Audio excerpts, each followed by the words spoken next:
మరణాత రక్షణ మహాసంకల్పము 28వ భాగము.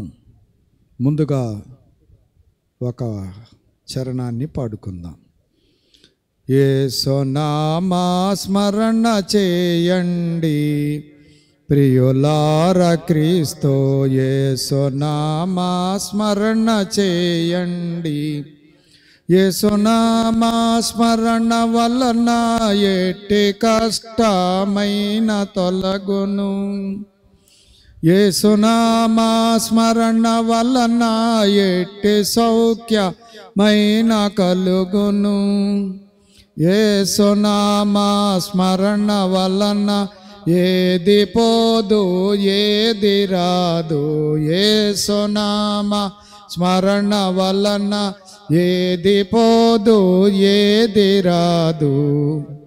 యేసుక్రీస్తు చరిత్ర వినరండి భోజనోలారా, యేసుక్రీస్తు చరిత్ర వినరండి.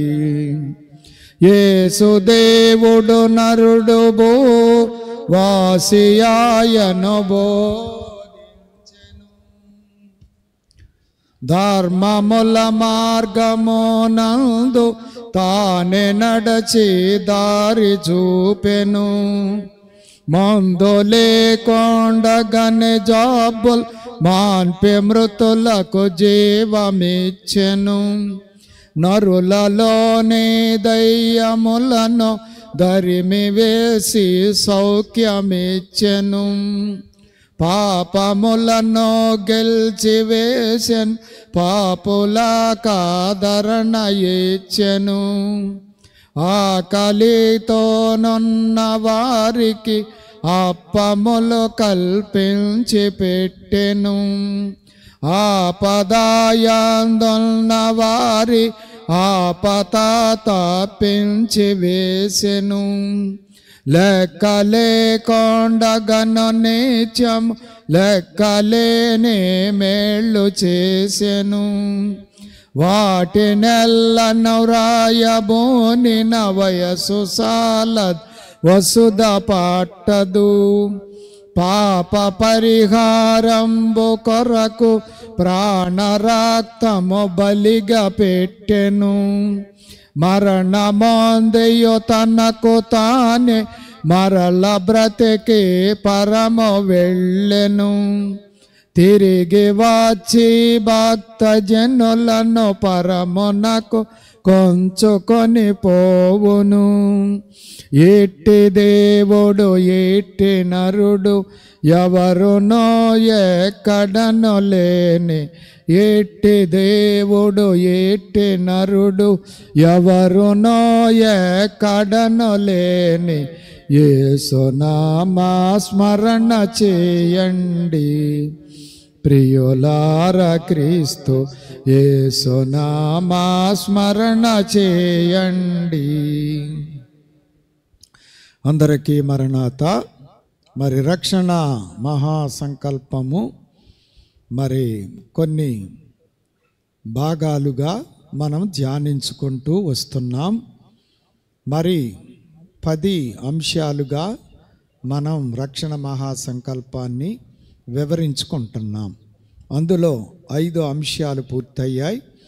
6వ అంశము లోకైక రక్షకుడైన యేసుక్రీస్తు ప్రభుని కాలము, ఆయన జననం, అలాగే జీవితం, పరిచర్యలు, మరణం, పునరుద్ధానం, ఆరోహణం, ఇవి ధ్యానిస్తున్నాం. ఈ చరిత్ర 4 సువార్తలలో మనకు కనబడుతూ ఉంది. ఈ 6వ అంశములో గతములో 2 విషయాలు, జననమును గురించి, ఆయన జీవిత చరిత్రను గురించి మనం ధ్యానించాం. 28వ భాగం ఆయన పరిచర్య, యేసయ్య యొక్క పరిచర్య. భూమి మీద ఆయన 33.5 సంవత్సరాల జీవితంలో ఆయన చేసిన పరిచర్యను గురించి ఈ భాగములో మనం ధ్యానం చేసుకుందాం. యేసు ప్రభు వారు భూమి మీద జీవించిన 33.5 సంవత్సరాలలో 30 సంవత్సరాల చరిత్ర మరుగ్గా ఉంది. అనగా ఆయన ఇంటి దగ్గరే ఉండి వడ్రంగం పని చేసుకుంటూ మరియమ్మ గారికి, యోసేపు గారికి సహకరించుకుంటూ ఆయన జీవించారు. ఎన్నో అద్భుతాలు ఆ కాలంలో కూడా చేసినట్లు చరిత్ర మనకు తెలియజేస్తుంది. యూదుల లెక్క ప్రకారం 30 సంవత్సరాలు నిండితే కానీ ఆ వ్యక్తిని ఒక గొప్ప వ్యక్తిగా గుర్తించగలరు. అతడు ఏదైనా చెబితే వాళ్ళు ఆలకిస్తారు. 30 సంవత్సరాలు దాటిన తర్వాత ఒక పెద్ద వ్యక్తిగా, ఒక గౌరవించదగిన వ్యక్తిగా భావిస్తారు. అందుకోసమే ఆయన 30 సంవత్సరాలు మౌనంగా ఇంటి దగ్గరే ఉన్నారు. 30 సంవత్సరాలు అయిన తర్వాత మరి యోహాను గారి దగ్గరికి వచ్చి మరి యోహాను చేత బాప్తిసం పొందారు. యోహాను చేత బాప్తిసం పొందిన తర్వాత ఆయన 3.5 సంవత్సరాలు ఇంచుమించుగా గొప్ప పరిచర్యను చేసిన వారై ఉన్నారు. 3.5 సంవత్సరాలు దివ్యమైనటువంటి పరిచర్య, అద్భుతకరమైన పరిచర్య, గొప్ప పరిచర్య చేసిన వారై ఉన్నారు.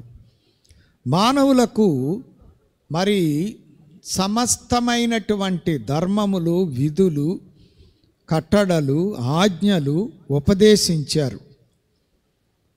మరి గొప్ప విషయాలు, మానవుడు జీవించడానికి అవసరమైనటువంటి సంగతులను ఆయన బోధించారు. మత్తయి సువార్త 5, 6, 7 అధ్యాయాలు కొండ మీద కూర్చొని జనసమూహానికి ఆయన బోధించారు. ఈ 3 అధ్యాయాలలో గొప్ప ఉపదేశము ఉంది. మరి ఆయన భూరాజ్యములో, భూలోకములో మానవుడు జీవించాల్సిన విధానమంతా కూడా ఆ అధ్యాయాలలో తెలియజేసిన వారై ఉన్నారు. అలాగే దేవుని దృష్టిలో కూడా యథార్థముగా జీవించడానికి మానవుడు ఎలాగ జీవించాలో నేర్పించారు. తోటివారి ఎడల, దేవుని ఎడల ఎలాగ ప్రవర్తించాలో నేర్పించారు, బోధించారు. ఆ 3 అధ్యాయాలు మన జాతిపిత మహాత్మా గాంధీ గారికి ఈ 3 అధ్యాయాలు ఎంతో ఇష్టం. ఆ అధ్యాయాలను బాగా ధ్యానించే మరి గాంధీ గారు అహింసా సిద్ధాంతాన్ని, సహనాన్ని ప్రదర్శించి భారతదేశానికి స్వాతంత్ర్యం తీసుకొచ్చారు. కాబట్టి ఇవి గొప్ప ఉపదేశ అధ్యాయాలు, మానవుడికి గొప్ప అవసరమైనటువంటి అధ్యాయాలు. ఈ లోకంలో మానవుడు ప్రశాంతంగా జీవించడానికి, అలాగే తరువాత మోక్షం చేరటానికి అవసరమైన సంగతులన్నీ కూడా ఈ అధ్యాయాలలో ప్రభు బోధించిన వారై ఉన్నారు.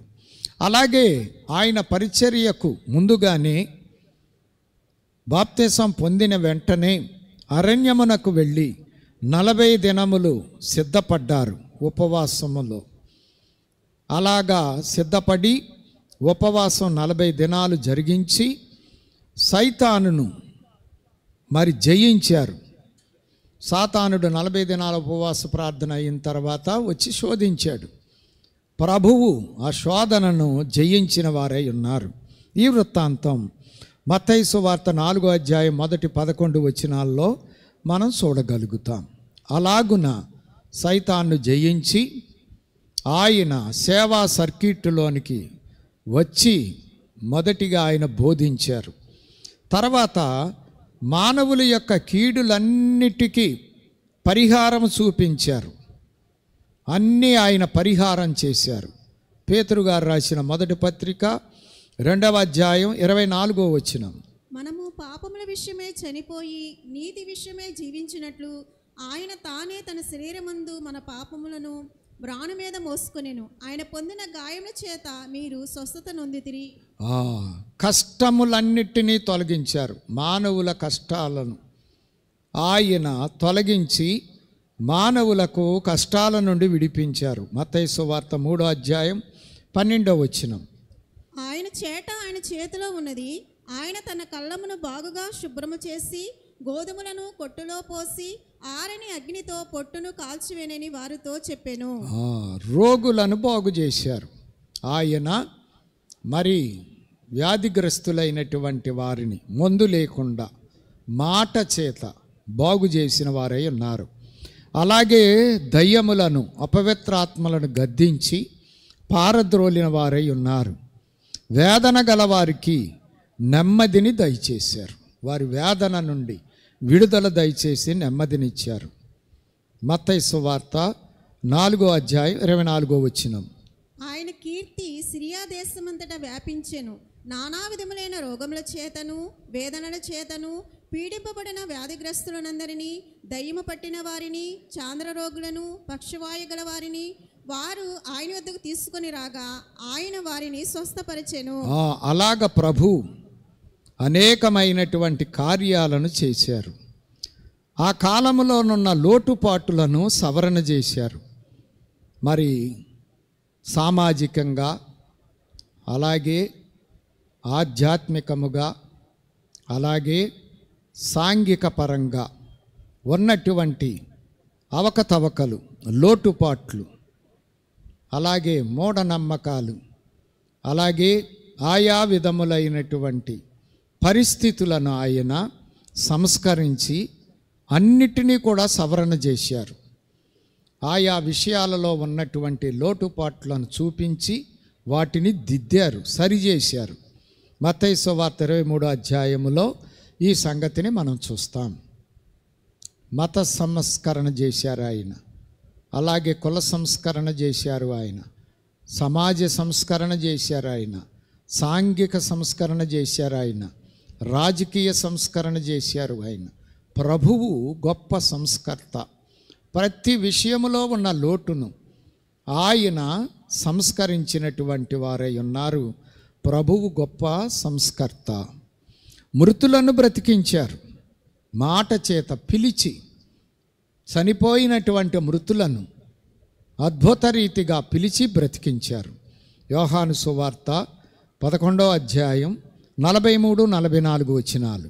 ఆయన అలాగు చెప్పి లాజరు బయటికి రమ్మని బిగ్గరగా చెప్పగా చనిపోయిన వాడు కాళ్ళు చేతులు ప్రేత వస్త్రములతో కట్టబడిన వాడై వెలుపలికి వచ్చెను. అలాగా అతని ముఖమునకు రుమాలు కట్టి ఉండెను. అంతటా యేసు మీరు అతని కట్లు ఇప్పు పోనీడని వారితో చెప్పెను. అలాగూ బ్రతికించారు. ఇక్కడ లాజర్ అనే ఆయన చనిపోయారు, సమాధి చేశారు. 4 రోజులు అయిపోయింది. ఇద్దరు సహోదరులు దుఃఖపడుతున్నారు. ప్రభువుకి దుఃఖం వచ్చింది. సమాధి దగ్గరికి వెళ్ళి రాయి తీయమని చెప్పి పిలిచి లాజరును బ్రతికించి వారికి ఇచ్చాడు. అలాగ చనిపోయిన వారిని ప్రభావంతో బ్రతికించారు. అలాగే నాయీను విధవరాలి కుమారుడు కూడా చనిపోతే పాడి మీద మోసుకు వెళుతుంటే ఆపి ఆ విధవరాలి యొక్క దుఃఖాన్ని చూచి జాలిపడి దయ చూపించి పాడిన ముట్టి, ఆ పిన్నవాడిని ముట్టి బ్రతికించి ఆ విధవరాలికి ఇచ్చారు. అలాగే యాయీరు కుమార్తె చనిపోయి అందరూ దుఃఖపడుతూ ఉండగా ఆయన చిన్నదానాలెమ్మని చెప్పి పిలిచి బ్రతికించి వారి తల్లిదండ్రులకి ఇచ్చారు. ఇలాగ ప్రభువు ప్రభావముతో మృతులను బ్రతికించి ఆయన జీవాధిపతి అని రుజువు చేసుకున్నారు. ఆయన జనులను చూసి జాలిపడ్డారు. కాపరి లేని గొర్రెల వలె ఉన్నారని, సత్యాన్ని ఎరగక ఉన్నారని, అమాయకంగా తెలిసి తెలవక దుస్థితిలో ఉన్నారని, తెలిసి తెలవక ఆజ్ఞలను అతిక్రమించి పాపులుగా జీవిస్తున్నారని, ఇలాగున ఉన్నటువంటి మానవులను చూసి వారి దుస్థితికి ఆయన జాలిపడి వారికి మరి అర్థమయ్యే రీతిలో ఆయా విషయాలు తెలియజేసి వారి పట్ల కృపాకార్యములు జరిగించారు. మత్తయి సువార్త 9వ అధ్యాయం 36వ వచనం. ఆయన సమూహమును చూచి వారు కాపరలేని గొర్రెల వలె విసిగి చెదరియున్నందున వారి మీద కనికరపడి కోత విస్తారమే గాని వారి మీద కనికరపడి ఆ జన సమూహాలను చూసి వారి మీద జాలిపడ్డారు, కనికరం చూపించారు. మానవాళికి సువార్త ప్రకటించారు.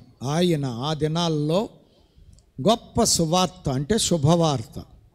పాపముతో మరి బంధించబడి పాపపు పనులు చేస్తూ వ్యతిరేక పనులు చేస్తూ దేవుడికి మనుషులకు జీవిస్తున్నటువంటి వారికి శుభవార్త వినిపించారు. పాపి పాపమును విడిచిపెట్టలేక పాపములోనే మ్రగ్గిపోతూ ఉండగా ఆ పాపము నుండి విడిపించడానికి రక్షకుడుగా తాను వచ్చాడు కాబట్టి, మానవులందరి రక్షణకు ఆయనే ఆధారం కాబట్టి ఆ పాపము నుండి విడిపించబట్టానికి సువార్త వారికి ప్రకటించారు.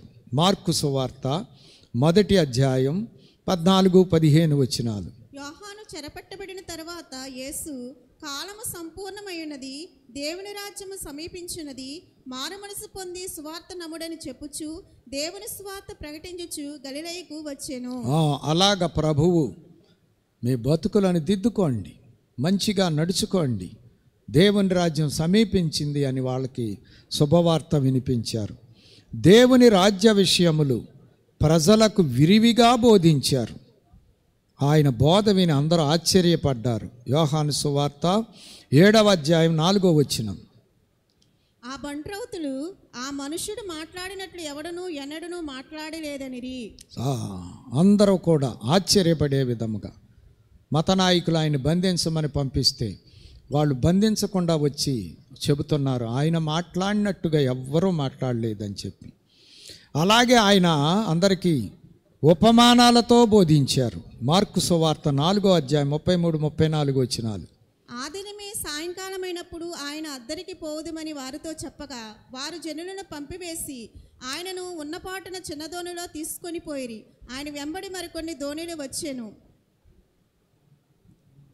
మార్కు సువార్త 4వ అధ్యాయం 33-34 వచనాలు. వారి వినుటకు శక్తి కలిగిన కొలది ఇలాంటి అనేకమైన ఉపమానములు చెప్పి ఆయన వారికి వాక్యము బోధించెను. ఉపమానము లేక వారికి బోధింపలేదు గాని ఒంటరిగా ఉన్నప్పుడు తన శిష్యులకు అన్నిటినీ విశదపరిచెను. ఉపమానాలతో వారికి బోధించారు. ఆకలి కొన్న వారికి అద్భుతము చేసి ఆహారం ఇచ్చారు. ఒకసారి మరి ఆయన అరణ్యములో బోధించి వారిని ఆకలితో పంపటం ఇష్టం లేక అక్కడ ఉన్నటువంటి 5 రొట్టెలు 2 చిన్న చేపలు తీసుకొని దీవించి వడ్డించమని వారికి ఇచ్చారు. 5,000 మంది పురుషులు ఇంకా స్త్రీలు పిల్లలు అందరూ తృప్తిగా భుజించిన తర్వాత 12 గంపలను మిగిల్చారు. ఇంకా 12 గంపలు మిగిలిపోయినాయి. ఇలాగ అద్భుతం చేసి ఆకలి కొన్న వారికి రొట్టెలు ఆయన పంచి వారి ఆకలిని తీర్చారు. యోహాను సువార్త 6వ అధ్యాయం 13వ వచనం. కాబట్టి వారు భుజించిన తర్వాత వారి యొద్ద మిగిలిన 5 యవల రొట్టెలు ముక్కలు పోగు చేసి 12 గంపలు నింపిరి. తనను చూచిన వారు దేవుణ్ణి చూచినట్లే అని చెప్పారు. దేవుడు పరమ తండ్రి అని తెలియజేశారు. ఆయన చెప్పారు, నేను తండ్రి ఏకమై ఉన్నాం. పరలోకములో ఉన్నప్పుడు నేను తండ్రిగా, భూలోకములో కుమారునిగా. ఇది అవతార మర్మం. కాబట్టి చెప్పారు, నన్ను చూస్తే పరమందున్న దేవుణ్ణి పరమ తండ్రిని చూచినట్లే అని శిష్యులకు సర్వ మానవాళికి తెలియజేశారు. యోహాను సువార్త 14వ అధ్యాయం 8-9 వచనములు. అప్పుడు ఫిలిప్పు, ప్రభువా, తండ్రిని మాకు కనపరచుము, మాకంతే చాలునని ఆయనతో చెప్పగా యేసు, ఫిలిప్పు, నేను ఇంతకాలం మీ యొద్ద ఉండినను నీవు నన్ను ఎరగవా? నన్ను చూచినవాడు తండ్రిని చూచి ఉన్నాడు కనుక తండ్రిని మాకు కనపరచమని ఎలా చెప్పుచున్నావు? మానవులు నడుచుకోవలసిన విధానం తాను నడిచి చూపించి మాదిరి చూపారు. ముందు ఆయన నడిచి మానవులకు మాదిరి చూపించి ఇలాగ నడవమని చెప్పి మానవులకు మంచి మాదిరిని ఆయన చూపించారు. పేతురు రాసిన 1వ పత్రిక 2వ అధ్యాయం 21వ వచనం. క్రీస్తు కూడా మీ కొరకు బాధపడి మీరు తన అడుగుజాడల యందు నడుచుకున్నట్లు మీకు మాదిరి ఉంచిపోయాను. యేసు ప్రభు తాను చెప్పింది చేశారు, చేసింది చెప్పారు. ఆయన చెప్పిన దానికి ఆయన చేసేదానికి సమాంతరం. ఆయన మాట ఆయన క్రియ సమాంతరముగా ఉండేవి. ముందుగానే జరగబోయేది మరి చెప్పి ఆ తర్వాత జరిగించేవారై ఉన్నారు. యోహాను సువార్త 13వ అధ్యాయం 19వ వచనం.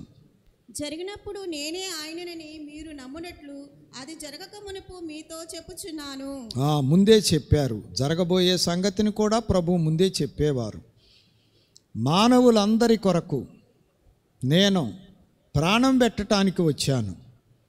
నేను పరిచారం చేయించుకోవటానికి రాలేదు, కానీ ప్రచారం చేయటానికే వచ్చాను. ఆయన ప్రభు అయ్యుండి, బోధకుడయ్యుండి, దేవుడయ్యుండి మానవులకు నేను పరిచారం చేయటానికి వచ్చాను.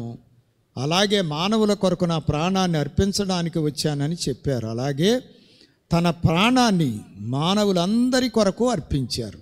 మార్కు సువార్త 10వ అధ్యాయం 45వ వచనం. మనిషి కుమారుడు పరిచారము చేయించుకొనుటకు రాలేదు గాని పరిచారము చేయుటకును అనేకులకు ప్రతిగా విమోచన క్రయధనముగా తన ప్రాణం ఇచ్చుటకును వచ్చెనెను. తన శిష్యుల పాదాలు కడిగారు. తాను పరిచర్య చేసినట్లు మీరు కూడా పరిచర్య చేస్తే ధన్యులవుతారని శిష్యులకు అలాగే మానవులందరికీ మాదిరి చూపించారు. తగ్గించుకొనుట నేర్పించారు. మరి ప్రభు గొప్పవాడయ్యుండి వారి పాదములను కడిగి గొప్ప పరిచారకుడుగా మాదిరి చూపించారు. అలాగే మీలో ఎవరు గొప్పవారంటే పరిచర్య చేసేవారే గొప్పవారు, పరిచారకులు గొప్పవారు. పరిచర్య చేయించుకునేవారి కంటే పరిచర్య చేసేవారే గొప్పవారని, అలాగు చేస్తే మీరు ధన్యులవుతారని మానవులకు మాదిరి చూపించారు. తగ్గించుకొనుట నేర్పించారు. యోహాను సువార్త 13వ అధ్యాయం 15 నుంచి 17 వచనాల్లో ఈ సంగతి మీరు చూడగలుగుతారు. ఇదిగో ప్రభువుని బోధకుణ్ణి నేనే మీ పాదాలు కడిగాను, మీరు కూడా ఒకరి పాదాలు ఒకరు కడిగి తగ్గించుకొనండి, అప్పుడు మీరు ధన్యులవుతారని చెప్పారు. అలాగే పరిచారకుడే అధిపతి కంటే గొప్పవాడని తెలియజేశారు. లూకాసు వార్త 22వ అధ్యాయం 24 నుంచి 26 వచనాల వరకు మీరు చూస్తే ఈ సంగతి, గొప్పవాడెవరు? పరిచార చేసేవాడా, పరిచర్య చేయించుకునేవాడా, పంక్తిలో కూర్చున్నవాడా? కాబట్టి భోజన పంక్తిలో కూర్చున్నవానికంటే అతనికి వడ్డించే పరిచారకుడే గొప్పవాడు అని చెప్పి ఆయన శిష్యులకు మాదిరి చూపించారు. శిష్యులకు మహిమ బోధలు వినిపించారు. మహిమకు సిద్ధపడాలని కోరుకున్నారు. యోహాను సువార్త 14, 15, 16 అధ్యాయాలు. సిలువకు వెళ్ళటానికి ముందు మేడగదిలో శిష్యులను సమావేశపరిచి మహిమ బోధలు వినిపించారు. అంటే మరి మోక్ష రాజ్యములో గొప్ప మహిమ అంతస్తు సంపాదించుకోవాలి అంటే ఎలాగ ఉండాలో బోధించారు. ఈ 3 అధ్యాయాల్లో భూలోక నరావతార జీవితములో ఆయన ప్రభువై ఉండి పరిచారకుడుగా జీవించి మాదిరి చూపించారు. మరి ఆయన దేవుడై ఉండి మానవుల రక్షణార్థమై రక్షకుడుగా నరుడిగా ఈ లోకములో అవతరించిన దేవుడిగా ఆయన మరి పెత్తందారిగా ఉండలేదు, కానీ పరిచారకుడుగా ఆయన మాదిరిని చూపారు. యోహాను సువార్త 13 అధ్యాయం 13, 14 వచనాలు. బోధకుడనియు ప్రభువనియు మీరు నన్ను పిలుచుచున్నారు. నేను బోధకుడును ప్రభువును గనుక మీరిట్లు పిలుచుట న్యాయమే. కాబట్టి ప్రభువును బోధకుడనైన నేను మీ పాదములు కడిగిన ఎడల మీరును ఒకరి పాదములను ఒకరు కడగవలసినదే. అలాగూ మాదిరి చూపి ఈ విధముగా ప్రభువు గొప్ప పరిచర్య చేసిన వారై ఉన్నారు. కాబట్టి మరి ప్రభువు మానవులందరినీ రక్షించడానికి వచ్చారు. కాబట్టి ఆయన పరిచారకుడుగా పరిచర్య చేసి దివ్య బోధలు బోధించి మానవులకు గొప్ప ఉపకారములు చేసి స్వస్థతలు చేసి అపవిత్రాత్మలను వెళ్ళగొట్టి మాదిరి చూపి తగ్గించుకొనటం నేర్పించి ఈ లోకములో ఎలాగ జీవించాలి, అలాగే పరలోకము కొరకు ఎలాగ జీవించాలి అనేది ఆయన బోధ ద్వారా, ఆయన మాదిరి ద్వారా మానవులకు చూపించి నేర్పించిన వారై ఉన్నారు. కాబట్టి ప్రభువు యొక్క పరిచర్య గొప్పది. ఆయన గొప్ప పరిచారకుడుగా తన జీవితంలో చూపించారు. కాబట్టి మనం ఆ పరిచర్య నేర్చుకొని ప్రభువు వలె జీవించి ధన్యులమయ్యే స్థితి ప్రభువు మనకు అనుగ్రహించునుగాక. ఆమేన్. మరణాత.